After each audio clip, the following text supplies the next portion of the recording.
سيدنا محمد وعلى سيدنا محمد. اللهم صل على سيدنا محمد وعلى سيدنا. حسبي الله لديني، حسبي الله لمن أهمني، حسبي الله لمن حسدني، حسبي الله لمن بغى علي، حسبي الله لمن كادني بسوء، حسبي الله عند الموت، حسبي الله عند الميزان، حسبي الله عند المسألة في القبر، حسبي الله عند الميزان، حسبي الله عند الصراط، حسبي الله الذي لا إله عليه توكلت وإليه أنيب.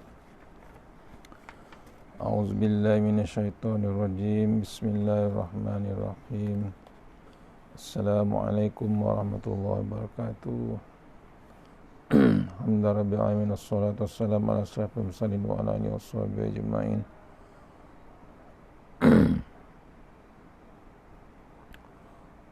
Rabbi shrah li sadri wa yassir li amri wahlul min lisani yafqahu qawli.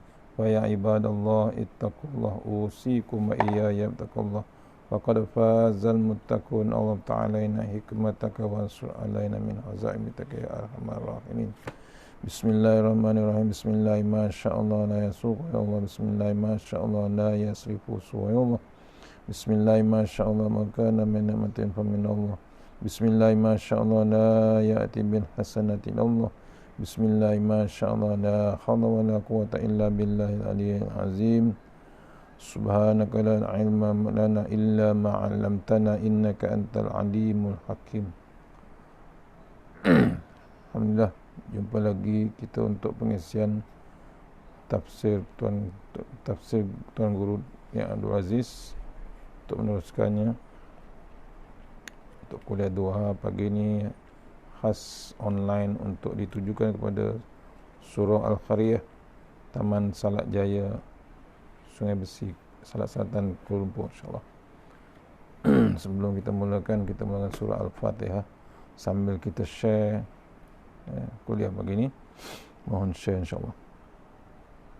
Al-Fatihah.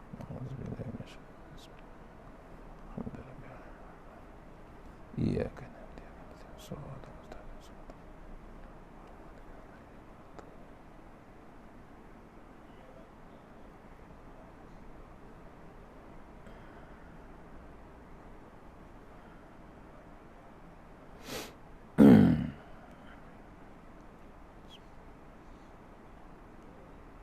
Iya kan.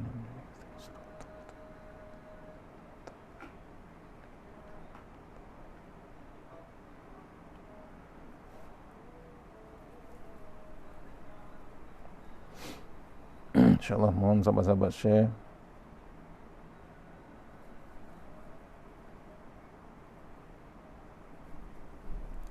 Untuk surah Al-Qariyah insyaAllah, Taman Salak Jaya.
InsyaAllah share lagi.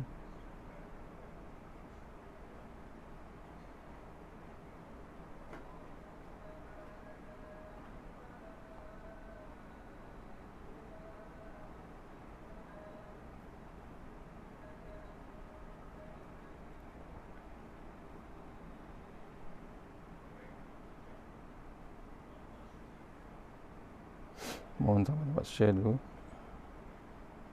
Taman Salak Jaya insyaAllah, surah Al-Qariyah. Mohon grup WhatsApp, grup surau insyaAllah mohon share.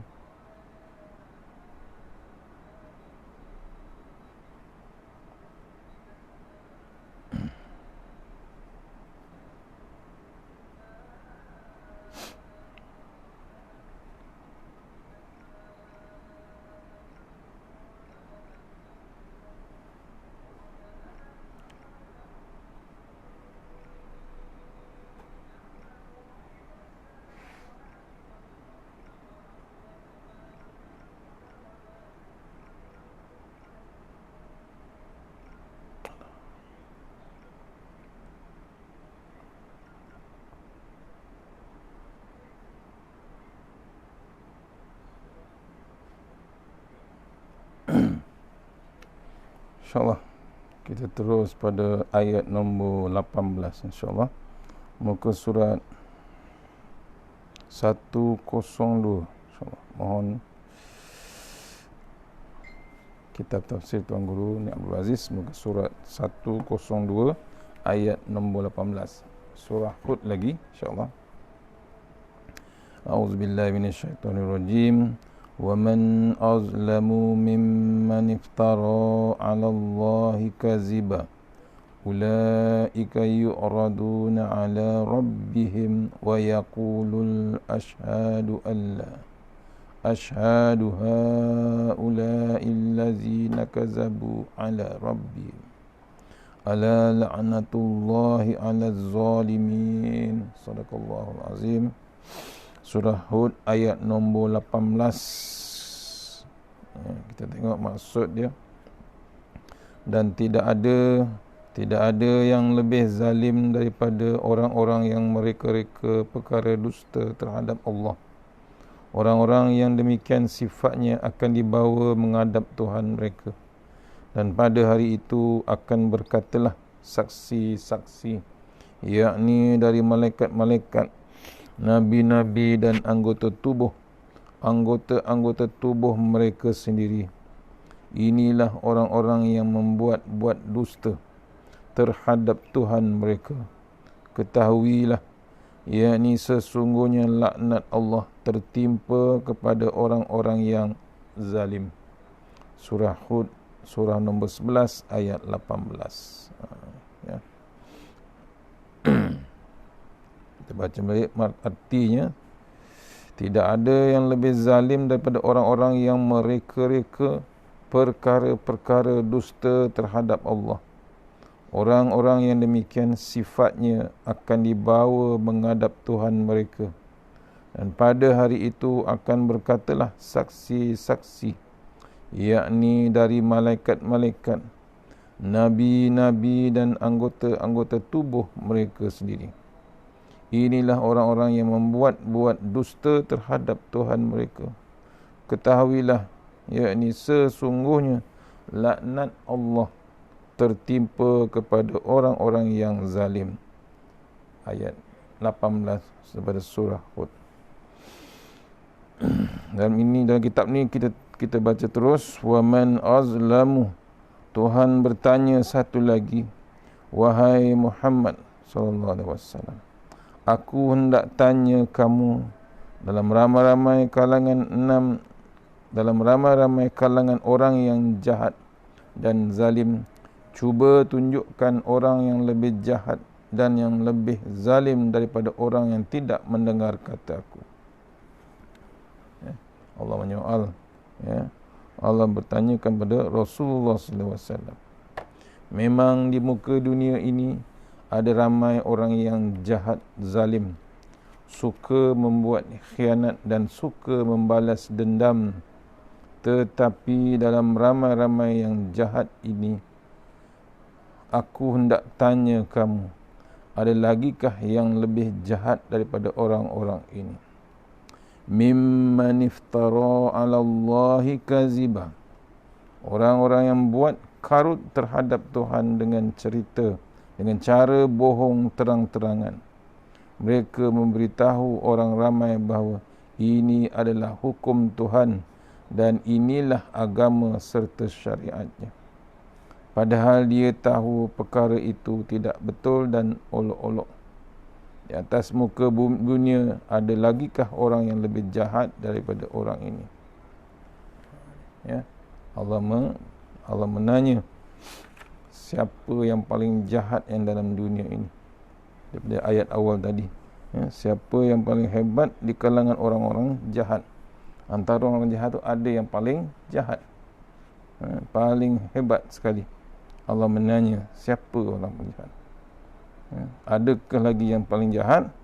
Kemudian lagi yang paling hebat, yang suka buat karut terhadap Allah Ta'ala dengan bohong terang-terangan.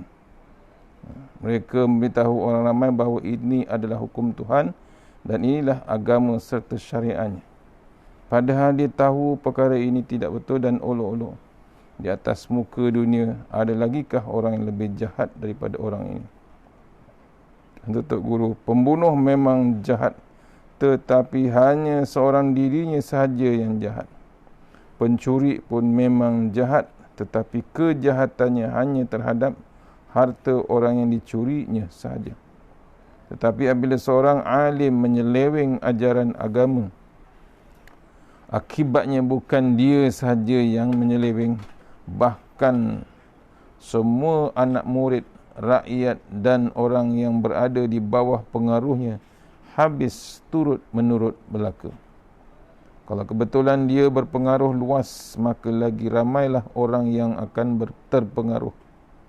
Kalau ajarannya ditulis di dalam buku, selama mana buku itu berada di atas muka dunia dan ada yang membacanya, maka selama itulah orang ramai akan menuruti penyelewengannya. Ni, ya. Rupanya lagi jahat.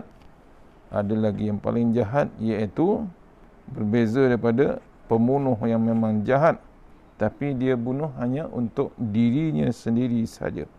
Itu yang jadi jahat. Kalau pencuri memang jahat, tetapi kejahatannya hanya terhadap harta orang yang dicurinya. Tetapi bila seorang alim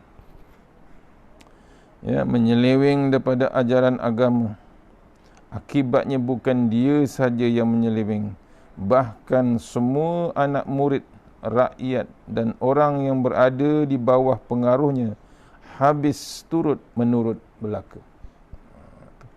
Itu yang paling dahsyat. Lagi hebat daripada pembunuh, lagi hebat daripada pencuri. Kalau kebetulan dia berpengaruh luas, followers dia ramai, yang like pun ramai, yang dengar cakap dia pun ramai. Kalau ajarannya ditulis, dia pula berpengaruh. Kalau ajarannya ditulis dalam buku, selama mana buku itu berada di atas muka dunia ini dan ada orang yang membacanya, maka selama itulah orang ramai akan menuruti penyelewengannya. Itu kalau orang alim. Bimbang kita berlaku zaman ini. Maka wahai Muhammad, tentulah kamu tahu sendiri, tahu sendiri bahawa tidak ada orang yang lebih jahat daripada orang lagu ini ataupun orang yang macam ini. Dengan sebab itulah awal-awal lagi Nabi telah memberi warning kepada manusia, man fassaral Qur'ani bira'yihi falyatabawwa maq'adahu minan nar. Mana-mana orang yang mentafsir Quran ikut pandai-pandai dia, maka siaplah untuknya kerusi khas dalam neraka. Siapa-siapa yang pandai-pandai nak tafsir Al-Quran untuk dirinya sendiri, untuk dia ada tempatnya di dalam neraka. Mereka adalah orang yang mentafsir Al-Quran secara jahil, menurut nafsunya, tidak meraihkan bahasa Arab, tidak menjiwai roh Al-Quran dan tidak menghalusi gerak-geri Nabi SAW. Sebab itulah banyak sekali, selalu sekali, acap sekali hamba sebut dalam betul-betul yakin bahawa tafsir Quran yang pertama di muka dunia ini ialah batang tubuh Nabi Muhammad SAW. Itulah tafsir yang tidak perlu kita buat sebarang komen dan ulasan. Sejak dia dilantik menjadi Nabi hingga meninggal dunia, segala tutur kata, perbuatan, tingkah laku dan tindak tanduknya sendiri mentafsirkan isi kandung Al-Quran. Tidak ada satu pun perbuatan, perkataan dan tindak tanduk Nabi yang tidak kena dengan Al-Quran. Itu tafsir Quran yang pertama, iaitu Nabi kita, Nabi Muhammad SAW. Itu sebab tu ni bila ditanya pada Aisyah, isteri pada Rasulullah SAW, kat mana akhlak Rasulullah SAW? Akhlak Nabi semuanya ada dalam Al-Quran. Sebab tu batang tubuh Nabi, tubuh dia, apa yang dia buat Daripada bangun tidur sampai tidur balik, itulah tafsir Al-Quran. Itu tafsir yang pertama, kata Tuan Guru. Sebanyak mana yang dilakukan oleh Nabi dalam tempoh masa kehidupannya selama 23 tahun, sebenarnya itulah Al-Quran bergerak. Kemana dia pergi dan apa yang dia buat, semuanya merupakan tafsiran bagi Al-Quran. Al-Quran yang boleh dilihat itulah Nabi, manakala kitab yang dibaca dan berada di rumah kita itulah Al-Quran. Sebab itulah kalau kita belajar ilmu tafsir tanpa mengaji sirah, hamba berasa tidak berpijak molek ataupun lengkap dan tidak meyakini, kerana sirah merupakan pokok pangkal kepada ilmu pentafsiran Al-Quran. Ulaika yu'raduna ala rabbihim. Tuhan kata, orang yang mengarut tidak tentu fasal terhadap aku, mereka kena ingat baik-baik. Perkara pertama yang aku buat di akhirat dan di padang mahsyar kelak ialah aku akan suruh malaikat aku mencari setiap orang yang mendustakan aku. Cari mereka di segenap lubang dan lorong, kemudian heret mereka bawa ke hadapan aku. Kalau jumpa seekor, heret seekor, aku hendak berguam dan bersoal jawab dengannya. Yang kedua, wa yaqulul ashhadu. Aku hendak panggil habis segala yang dan banyak mana saksi yang ada di padang mahsyar itu yang kenal butir mata diri ia ini. Aku hendak kerah datang belaka biar jadi saksi, dan nescaya orang ini akan berkata, haula'il ladzina kazabu ala rabbihim. Tuhan kami, yakni jumlah berjuta-juta ini, sanggup menjadi saksi bahawa inilah tok guru, ustaz dan tok ayah yang berbohong terhadap kamu di atas dunia dahulu. Tak usahlah pemimpin-pemimpin negara kita yang tidak memahami dan tidak mengaji Islam bercakap mengenai Islam.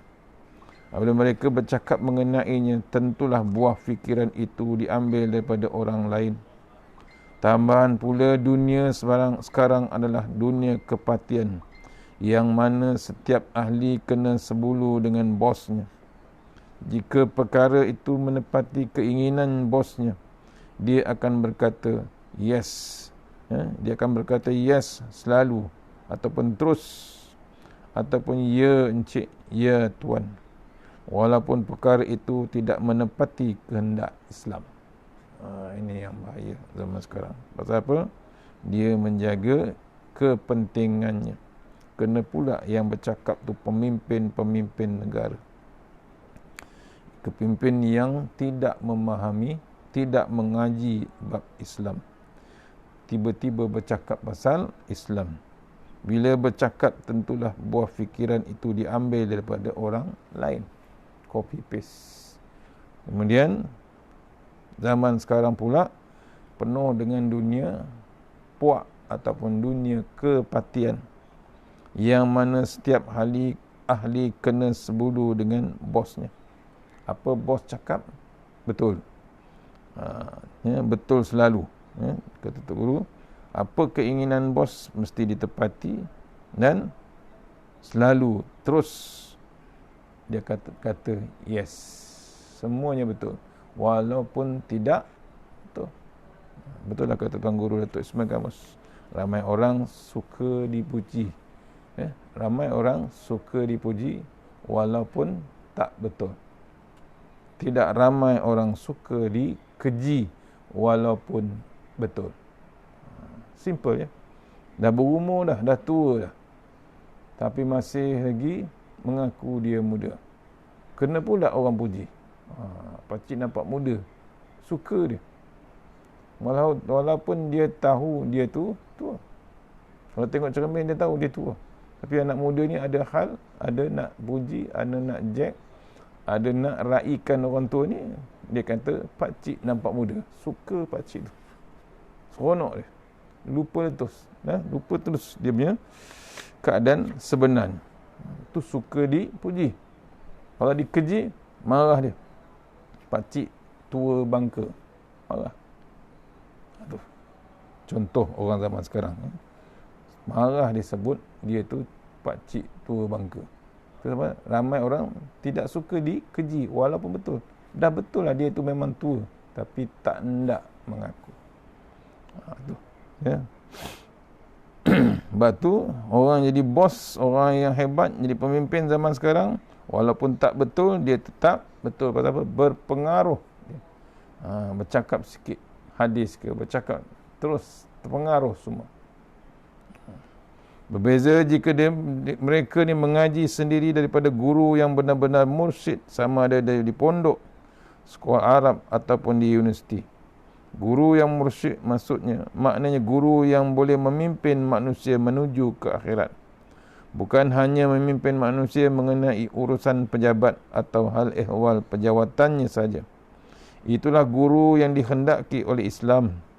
Di negeri kita ini, siapakah guru yang mursyid? Walaupun kita tidak mengenali mereka, tetapi kita boleh cam melalui tingkah laku, percakapan dan gaya hidup mereka.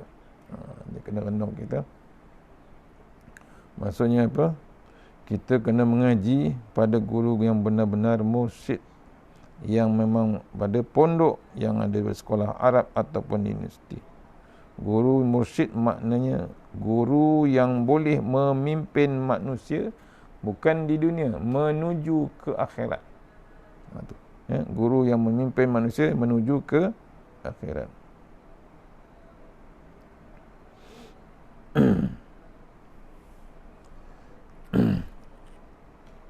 Bukan saja dia memimpin di pejabat ataupun di pejawatannya saja. Ya, memimpin manusia menuju akhirat bukan hanya memimpin manusia mengenai urusan pejabat ataupun hal ehwal perjawatan saja. Inilah guru yang dikhendaki oleh Islam di negara kita. Siapakah guru yang mursyid? Walaupun kita tidak mengenali mereka, tetapi kita boleh cam, kita boleh jelas, kita boleh nampak melalui tingkah lakunya, percakapannya dan gaya hidup mereka. Itu guru yang mursyid. Sebab itu Nabi menyebut, man ta'allama ilman mimma yubtagha bihi wajhullahi azza wa jalla la yata'allamuhu illa liyusiba bihi aradan minan dunya lam yajid arfal jannati yaumal qiyamah. Sesiapa yang mempelajari sesuatu ilmu, yakni ilmu agama yang seharusnya ditujukan kepada Allah, tiba-tiba dia tidak mempelajarinya kerana Allah, kecuali hanya mendapatkan kedudukan dan kekayaan dunia, maka dia tidak akan mendapat bau syurga pada hari kiamat. Allah. Ya? Rasulullah SAW bersabda, sesiapa yang mempelajari sesuatu ilmu, niatnya untuk ilmu beragama yang seharusnya ditujukan kepada Allah Ta'ala, lillahi ta'ala, tiba-tiba dia tidak mempelajarinya kerana Allah, kecuali hanya untuk mendapatkan kedudukan dan kekayaan di dunia, maka dia tidak akan mendapat bau syurga pada hari kiamat. Bukan masuk syurga, bukan lalu syurga, bau syurga pun tak dapat. Sebab apa? Niat belajar ilmu tu nak mendapatkan harta benda, kekayaan. Itu yang langsung tak dapat syurga. Bukan dapat syurga, bau pun tak dapat. Itu kena renung kita. Sebab tu kalau dah mengaji agama, apa yang sepatutnya kita buat untuk menyampaikan ilmu yang kita belajar. Sedangkan bau syurga sebenarnya dapat dihidu dari jarak sejauh 40 tahun perjalanan dengan bau teh dan sirapnya. Serupa kita pergi ke tempat kenduri atau masuk ke dalam restoran. Dari jauh lagi kita sudah terbau masakannya. Salah satu daripada kelebihan syurga ialah ahlinya boleh mengecap kelazatan baunya dari jarak jauh sejauh 40 tahun. Jadi orang ini, yakni orang yang tidak belajar kerana Allah, usahakan boleh masuk syurga, hendak menghidu baunya pun tidak boleh. Di muka dunia inilah orang yang betul-betul mendapat nasib yang buruk, berselamanya sial dan betul-betul nasib buruk. Mereka adalah orang yang berbohong kepada Allah Ta'ala. Hati-hati dengan pengajian ni. Ni kena renung kita, bukan dapat singgah bau. Patutnya kita boleh bau syurga, jarak dia 40 tahun kita boleh bau. Macam kita bau restoran yang di luar sana. Belum masuk restoran kita dah bau dah. Bau makanan, terbau dah. Ni bukan bau. Lalu pun tidak, bau apa lagi. Padahal bau daripada syurga tu boleh dibau, dia boleh dihidu sejarak 40 tahun perjalanan. Cuba kita bayangkan sekejap. Bahasa Kelantannya, cuba kita koya. Bayangkan sekejap bagaimanakah keadaannya apabila malaikat mencari kita di khalayak ramai.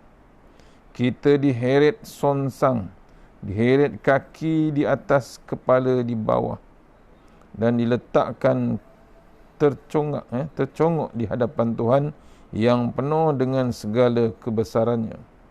Cuba kita bayangkan sekejap bagaimanakah kecutnya hati mereka yang malang ini. Selepas itu Tuhan akan memanggil segala saksi-saksi yang memihak kepada Allah untuk memberitahunya bahawa inilah dia tok ayah, tok guru, tok lebay dan tok ustaz yang sedang mengacau orang. Menyampaikan yang pelik-pelik, akhirnya dipanggil Allah Ta'ala dengan keadaan kecut hatinya, diheret kaki ke atas, muka di bawah, kepala di bawah, diheret kaki atas, diletakkan pula di depan Allah Subhanahu wa taala, penuh dengan ketakutan dia terhadap Allah Subhanahu wa taala. Yang ketiganya adalah Tuhan kata, ingat, ini satu perkataan yang digunakan untuk memberikan pengingatан sebagaimana kita kata ingat, berhati-hati ataupun awas. Laknatullahi ala zalimin. Allah Ta'ala akan sumpah seranah ke atas orang-orang yang zalim. Hanya kita kena ingat amaran abda Allah SWT. Maksudnya awas perangai kita macam mana. Sebagai tok guru, sebagai tok lebay ataupun ustaz yang dikatakan mengacau orang ramai. Itu memusingkan kepala orang, confuse orang tentang pendapat-pendapatnya. Allah akan balas dengan cara disumpah seranah ke atas orang-orang yang zalim. Ketika di padang mahsyar sebelum dimasukkan ke dalam neraka, sambil disaksikan oleh berjuta-juta orang, Tuhan akan menyumpah terlebih dahulu, iaitu binatang ataupun dan muka inilah yang telah melapah harta Allah, melahap udara aku dan memakan segala harta benda aku. Inilah orangnya bila aku memberinya ilmu pengetahuan, lidahnya petah dan otaknya cerdas, tetapi dia mendustakan aku. Dia main-main dengan ayat Allah Subhanahu Wa Taala. Walhal disumpah ni, orang yang buat dusta dengan tentang ayat Allah Ta'ala ni dipanggil binatang ataupun muka inilah yang selalu melapah harta aku. Maksudnya selalu menggunakan mencari harta Allah Ta'ala, melahap harta Allah Ta'ala, melahap udara Allah. Udara yang kita sedut ni Allah yang beri. Selalu pagi, siang, malam tidur dia masih lagi menyedut udara Allah Ta'ala. Kemudian memakan segala harta benda Allah. Apa yang Allah bagi nikmat di dunia semua yang dibalun. Kemudian inilah orangnya bila Allah memberi dia ilmu pengetahuan, lidahnya petah bercakap, otaknya cerdas, tetapi dia mendustakan Allah Subhanahu Wa Taala. Itu ayat 18 yang bermaksud bukan yang jahat itu pencuri, bukan yang jahat orang yang membunuh ataupun orang yang membuat maksiat ataupun yang khianat. Yang paling dahsyat, yang zalim sebenarnya ialah orang yang membawa ilmu yang dapat sedikit tapi didustakan kepada orang ramai. Dustakan Allah Ta'ala. Dia zalim pada manusia, dia zalim pada dirinya sendiri. Dia maksiat, dia derhaka dengan Allah Subhanahu. Itu maksud tafsir ayat 18 daripada Tuan Guru. InsyaAllah sambung terus tafsir ayat yang ke-19. Ya, kita baca bukan nafsirkan, kita baca terus. Allazi a'udzubillahi minasyaitonirrajim. Allazina yasudduna an sabilillahi wa yabghuna iwaja wa hum bil akhirati hum kafirun. Sadaqallahul azim. Surah Hud ayat nombor 19, ya. Siapa yang baru datang, baru join kelas ni, kuliah ni, kita baca kitab tafsir Tuan Guru Nik Abdul Aziz yang baru, surah Hud, ya. Surah Hud. Allazina yasudduna an sabilillahi wa yabghunaha iwaja wa hum bil akhirati hum kafirun. Sadaqallahu azim. Ayat 19.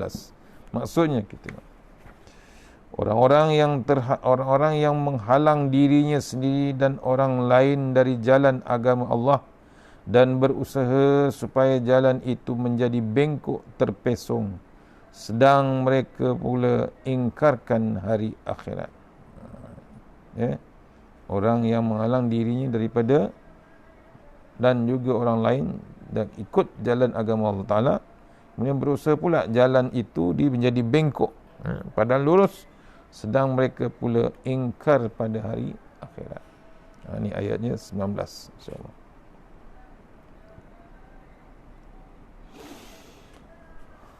Allazina yasudduna an sabilillah. Orang-orang macam ini hakikatnya menyekat orang lain daripada mengikuti jalan Allah yang sebenar. Ada. Sampai lani pun ada daripada zaman Rasulullah SAW, zaman Abu Lahab, zaman Abu Jahal, sampai sekarang masih lagi ada berlaku. Mereka menyekat dan menghalangi orang lain yang dengan pujuk rayu, ugutan dan bermacam-macam perkara asalkan orang itu taat kepada hawa nafsu mereka. Kalau dibiarkan manusia untuk menjaga manusia, sememangnya manusia tidak akan mengajak manusia lain kembali kepada Tuhan. Apabila dalam hadiri manusia itu tiada langsung semangat beragama, maka dia akan dengan sendirinya akan mengajak orang lain supaya berabdi kepadanya. Kamu kena dengar kata-kata aku, peraturan aku, buah fikiran aku, dan kamu kena menuruti undang-undang aku. Ya. Maksudnya kedegilan yang amat hebat, sombong yang amat hebat, walaupun ayat dah sampai. Walaupun ayat bukan dah sampai, dah tulis dah, dibacakan lagi, ya. TV dibaca, di internet dibaca, dalam kitab pun dah tulis dah. Hanya dia tak nak ikut, malah disekat pula, dihalang pula. Berlaku.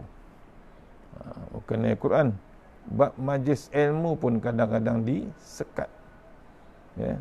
Majlis ilmu disekat di masjid, di surau, macam-macam berlaku, ya. Sampai zaman sekarang pun, ya, ada lagi berlaku. Pasal apa? Bab nak menjaga, ya, nak menjaga kepentingan dia sendiri. Mereka menyekat, menghalang orang lain dengan pujuk rayu, ugutan dan bermacam-macam perkara asalkan orang itu taat kepada hawa nafsu mereka. Maksudnya dia nak ikut sebenar-benarnya dengan bab dunia. Dia tak nak ikut apa yang ditulis dalam Al-Quran. Dia percaya tapi dia tak nak buat. Sombongnya dengan ayat Allah Ta'ala. Kalau dibiarkan manusia untuk menjaga manusia, sememangnya manusia tidak akan mengajak manusia kembali kepada Tuhan. Dia nak taat kepada dia sebagai bos. Kalau bahasa sekarang, bosku. Taat dia pada ketua yang bermustatin kat dunia ni lama betul. kaya, pangkat, harta. Tu yang panggil bos. Bosmu ke bosku. Ya, tu. Apabila dalam diri manusia itu tiada langsung semangat beragama, maka dia dengan sendirinya akan mengajak orang lain supaya berabdi kepadanya. Bab agama tolak tepi. Waktu raya, waktu mati, waktu semayang, waktu pergi haji, waktu umrah, itu saja bab agama ya. Yang lain, sorry, berlaku dah. Tu orang yang sampai ke tahap tu. Dia akan minta jadi hamba dia ataupun abdi dia kepadanya, taat kepada dia. Kamu kena dengar kata-kata aku, contohnya peraturan aku, buah fikiran aku, dan kamu kena menuruti undang-undang aku. Siap buat undang-undang lagi. Tu undang-undang manusia boleh ubah. Kejap dia kata betul, kejap dia kata salah, kejap dia kata palsu. Macam-macam berlaku zaman sekarang. Memang susah mahu mendapat manusia yang mengajak orang lain supaya jangan mendengar pemikiran dirinya, bahkan mengajak mereka mendengar kata-kata Tuhan, kecuali mereka adalah pejuang Islam, para pejuang Islam. Itu baru dengar kata Allah Subhanahu Wa Taala. Menjadi tabiat manusia menghendaki orang lain memuja, menghormati dan mengagungkan dirinya. Itulah perangai manusia. Inilah puncanya mengapa Allah Ta'ala mengirimkan Nabi-Nabi, kerana tanggungjawab mereka adalah mengajak manusia kembali kepada Tuhan, bukannya mengajak manusia supaya mengikuti diri mereka. Perangai zaman sekarang, orang nak dia jadi ikutan, followers. Suka dia, followers dia. Followers dia beribu-ribu, ratusan ribu. Kadang-kadang yang berpuluh ribu, beratusan ribu, sampai berjuta pun ada followers. Tu baru dia suka. Bukan dengan bab nak mengajak orang kepada mana? Kepada Allah Ta'ala. Tak. Bab agama dia blok. Dia bab tu. Bila perangai manusia suka pada manusia, nak menuruti kehendak manusia, tu yang Allah hantar para nabi-nabi. Kerana apa? Nabi-nabi inilah yang bertanggungjawab. Mereka adalah mengajak manusia balik kepada Allah Subhanahu Wa Taala. Balik kepada Allah Subhanahu Wa Taala. Bukan balik kepada manusia sebaliknya. Ini kena kita. Tu Allah. Sekarang Allah tak hantar nabi-nabi. Nabi dah habis dah. Last Rasulullah SAW. Nabi yang akhir Nabi Muhammad SAW. Sekarang yang paling bimbang kita, Allah hantar peringatan-peringatan untuk manusia Islam, manusia dunia ni untuk balik kepada Allah. Kalau peringatan yang kecil tak apa. Yang kita hadapi sekarang peringatan yang amat besar, ya, hantar kuman, hantar virus untuk kita ingat kepada Allah Ta'ala. Kalau ini pun kita tak beringat, tunggu dengan ingatan yang lain pula, yang kita tidak ketahui apa yang akan berlaku selepas ini. Itulah yang sentiasa ambo ingatkan, kata Tok Guru. Kalau ada yang datang ke rumah kita meminta untuk bersembahyang hajat, jangan dengan mudah kita menyanggupinya. Apabila cara ini kita amalkan, akhir sekali orang kampung akan pergi ke rumah kita kerana beranggapan bahawa kita ini jenis ada keramat ataupun jenis wali, bukannya disebabkan kita boleh memimpin mereka kepada Allah Ta'ala. Kalau ada orang yang datang ke rumah minta kita sembahyang hajat, sepatutnya kita bertanya dahulu kepadanya, mengapa pakcik tidak lakukan sendiri sembahyang hajat? Tidak ada bezanya di antara saya dengan pakcik di sisi Tuhan. Kita sama-sama rapat dan sama-sama jauh. Boleh jadi pakcik lebih rapat daripada saya, boleh jadi saya lebih rapat daripada pakcik. Pakcik beritahu saya sendiri hajat pakcik kepada Tuhan. Saya ni sekadar menyokong saja, boleh. Betul, kadang-kadang orang dia nak buat sembahyang hajat, nak minta orang yang jalan ke Allah Ta'ala. Minta pada Tok Guru, minta kepada Ustaz. Dia sendiri tak nak buat. Dia sendiri tak ke surau, dia sendiri tak ke masjid. Dia tak nak. Dia upahnya. Orang surau masjid sukalah buat upah, makan macam. Tapi yang sedih dia tak datang. Itu lagi hebat. Makanan dia sampai, kuih dia sampai, air teh dia, kopi dia sampai. Makanan hebat, pizza, KFC, semua sampai ke masjid untuk menyampaikan hajat dia. Dia di rumah boleh tengok TV, boleh isap rokok di rumah. Tapi dia tak sampai, dia mohon pada Pak Ustaz, Tok Imam, Tok Bilal untuk menyampaikan hajatnya kepada Allah Ta'ala. Hebatnya dia daripada Allah Ta'ala. Faham tak faham? Level kita ni. Kata Tok Guru, sepatutnya dialah lagi rapat dengan Allah Ta'ala, pasal dia yang hajat, dia yang minta. Bila dia yang minta, dialah sepatutnya minta terus pada Allah Ta'ala. Kata Tok Guru sini, kalau dia rapat dengan Allah Ta'ala, lagi cepat dia dapat kemungkinan. Mungkin dia paling rapat, mungkin Tok Guru pula yang paling rapat. Kita tak tahu. Tapi sebenarnya kita dengan Tok Guru tak ada bezanya pun. Cuma kita boleh minta terus sebenarnya. Tapi kenapa dia, adakah dia malu ataupun dia kenapa?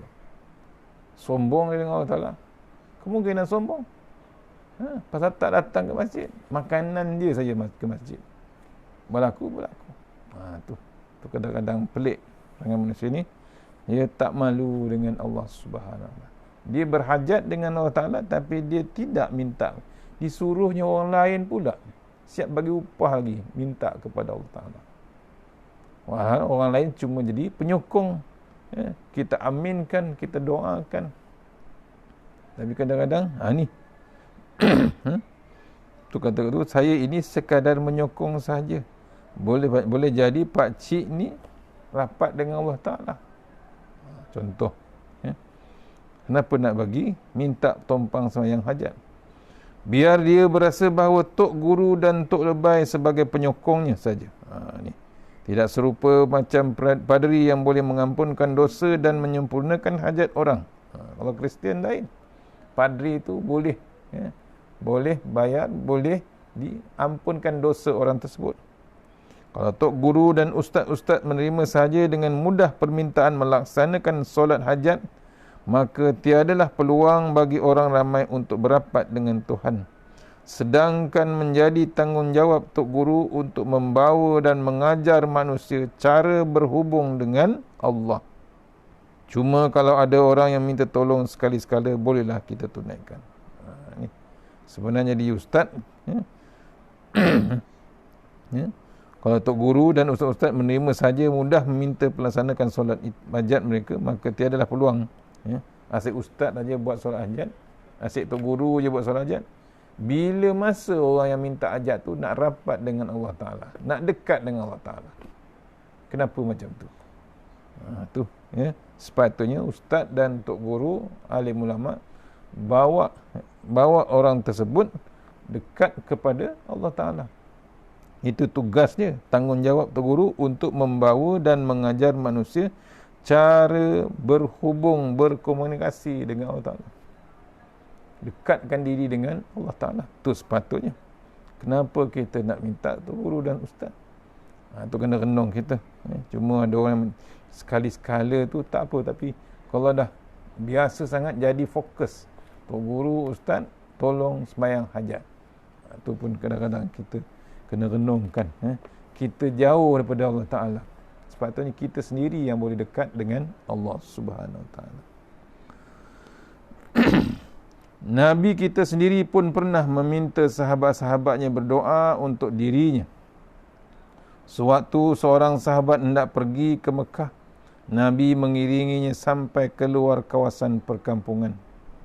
Sambil memegang tali kuda sahabatnya itu sebagai tanda hormat kepada orang yang hendak pergi ke Mekah, Nabi menyebut, la tansana bi ya akhay, ya ukhay, min du'aik. Jangan kamu hapus, jangan kamu lupakan kami wahai saudaraku dari doa-doamu. Nabi pun minta Allah, sahabat doakan dia. Nampak? Tu. kena kita kadang-kadang tak, janganlah kita pandang remeh doa orang yang kita tak tahu ni. Kita tak tahu dia wali ke, kita tak tahu. Waktu kita kalau boleh cari jalan untuk orang doakan kita juga. Tu memang kita saja doakan, kita pun minta pada Allah Ta'ala, kita minta juga orang doakan kita. Nabi pun minta doakan orang dia daripada sahabat-sahabat. Jangan kamu lupakan kami wahai saudaraku dari doa-doamu. Nampak? Tu. Hanya kita jangan sampai langsung tak ada yakin nak dekat diri kepada Allah Subhanahu. Bila kamu sampai di Mekah, jangan lupa mendoakan kami semua. Aku sendiri pun saudaramu, saudara kamu juga.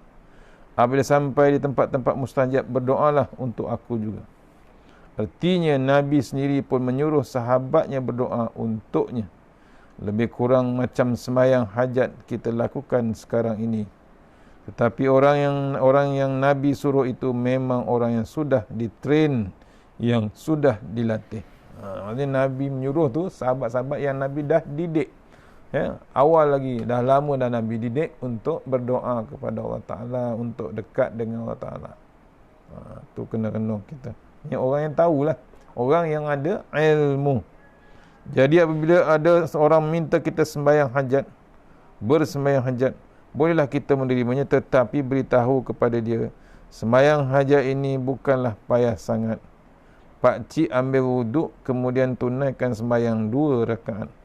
Pakcik hendak baca apa pun, bacalah. Lepas sembahyang, pakcik berdoalah.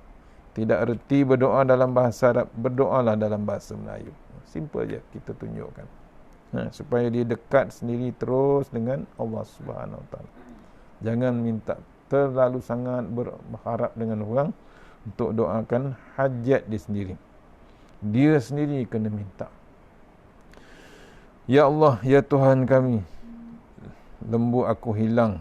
Contoh, selama 2 tahun aku meliharanya siang malam pagi petang, menyabitkan rumput. Tahu-tahu ada orang mencuri lembu aku. Kasihankanlah aku, wahai Tuhan, sama ada kamu hendak menghantar balik lembu, ataupun kamu gantikan dengan barang lain, ataupun kamu matikanlah pencuri itu. Itu contoh sembahyang hajat. Ini kita minta terus kepada Allah Ta'ala. Kata begitu pun tidak mengapa, biar kita berkata-kata dengan esakan dan tangisan. Ini kita ni merayu pada Allah Ta'ala, merintih kepada Allah Ta'ala supaya disampaikan hajat kita. Yang cantiknya kita komunikasi terus dengan Allah Subhanahu Wa Ta'ala. Moga orang yang mencuri, kalau dia terdengar doa kita, insya-Allah dia tidak akan mencuri lagi. Katanya tidak boleh buat main dengan kawan ni. Tidak padan aku mati kerana seekor lembu. Tu nampak ya, bila tuan punya tu yang berhajat terus dengan Allah Ta'ala, jangan main-main. Kalau Allah makbulkan, tak bimbang pencuri itu. Doakan pencuri itu mati terus.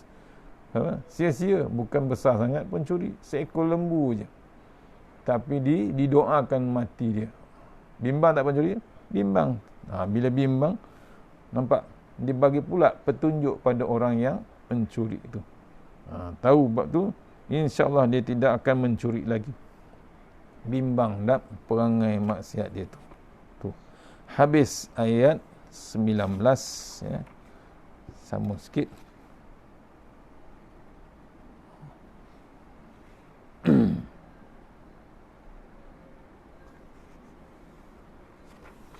Kita akan sambung nanti ya.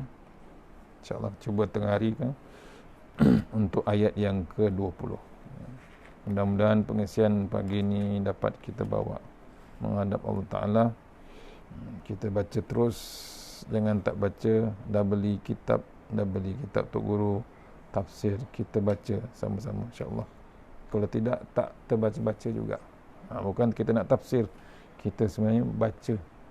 Cuba fahamkan sedikit banyak apa tafsiran Tuan Guru Nik Abdul Aziz Nikmat, insyaAllah. Jangan dibiarkan terbiar dalam almari kitab-kitab ni. Kita terus baca dengan masa keadaan Tak ada benda lain kita boleh baca. Kitab ni lah salah satu perisai dalam keadaan semasa yang kritikal sekarang ni, penuh dengan ujian-ujian Allah Ta'ala. Tak ada lain kita nak buat, iaitu tak ada lain pilihan kita adalah balik kepada ayat-ayat Allah Subhanahu Wa Ta'ala. InsyaAllah ribuan terima kasih pada Taman Surau Al-Khariyah, Taman Salak Jaya. Mudah-mudahan pengisian pagi ini dapat kita bawa menghadap Allah Subhanahu Wa Ta'ala.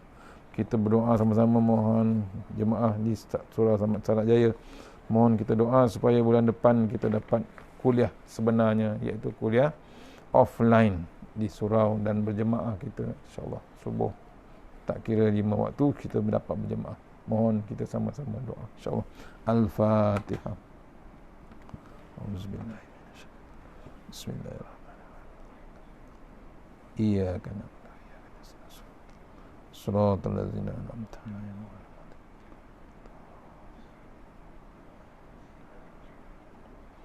A'udzubillahi minasyaitonir rajim. Bismillahirrahmanirrahim. Allahumma tawwil a'marana wa sahih ajsadan wa nawwir qulubana wa nawwir qulubana wa sabbil imanana wa ahsin a'malana wa wasi' arzaqana wa ilal khairi qaribna wa anis syarrina wa wajina fid din wa dunya wal akhirah. Ya Allah, panjangkanlah umur kami, sihatkan badan kami, terangkan hati kami, tetapkan iman kami, elokkan amalan kami, luaskan rezeki kami, dekatkan kami kepada kebajikan, jauhkan kami daripada kejahatan, tunaikan hajat kami. Allahumma anta rabbi la ilaha illa anta khalaqtani wa la ahdika wa ahdika mastata'tu. A'udzubika min syarri ma sana'tu, abulaka bi ni'matika alayya wa abu bi zambi faghfirli fa innahu dzunuba ila anta. Tahassanna bil jabar wa tasanna malakul allazi la yamut isrif anna al bala wal waba innaka ala kulli syai'in qadir. A'udzu billahi minan nar min syarri kuffar min ghadabil jabbar wal izzatu lillahi wa rasulih. Allahumma ghanina bi halalin haram min siwa bismika Allahumma ya daim ya hayyu ya fardu ya wid ya ahad ya samad. Allahumma shalli ala Muhammad wa ala ali Muhammad.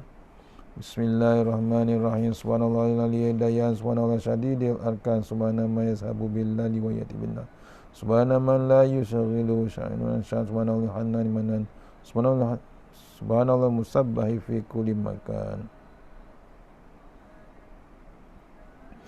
Bismillahirrahmanirrahim. Bismillah ma sya'allah la yasuqu ya Allah. Bismillah ma sya'allah la yasrifu su'a ila Allah.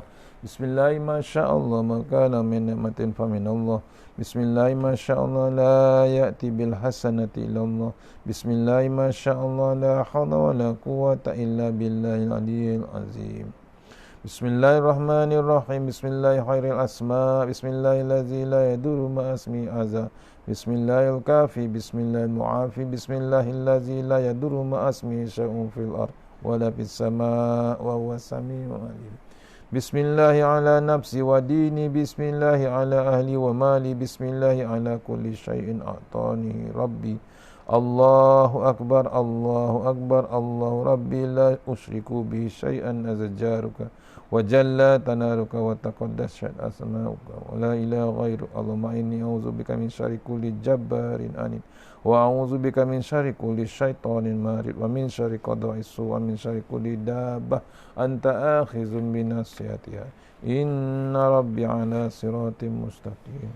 Laqad ja'akum rasulun min anfusikum azizun 'alaihi ma anittum harisun 'alaikum bil mu'minina raufur rahim.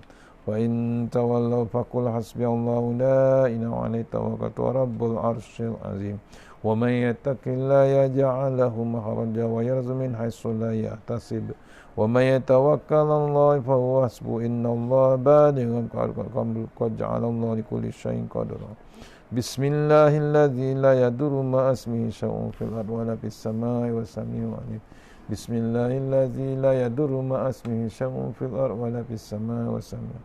Bismillahilladzi la yadurru ma asmihi syai'un fil ardi wa la fis samaa'i was samii'ul 'aliim. Hasbunallah wa ni'mal wakil, ni'mal maulana wa ni'mal nasir. Wala hawla wala quwata illa billahil aliyyil azim. Hasbunallah wa ni'mal wakil, ni'mal maulana wa ni'mal nasir. Wala hawla wala quwata illa billahil aliyyil azim. Hasbunallah wa ni'mal wakil, ni'mal maulana wa ni'mal nasir. Wala hawla wala quwata illa billahil aliyyil azim. Rabbana atina fid dunya hasanah wa fil akhirati wa qina azabannar wa qina azabannar. Wa sallallahu alaihi sayyidina Muhammad wa alihi wasallam. Alhamdulillahi rabbil alamin. Insyaallah jumpa lagi. Assalamualaikum warahmatullahi wabarakatuh. Terima kasih pada Surau Al-Qariyah Taman Salak Jaya. Jumpa insya-Allah bulan depan insya-Allah. Assalamualaikum.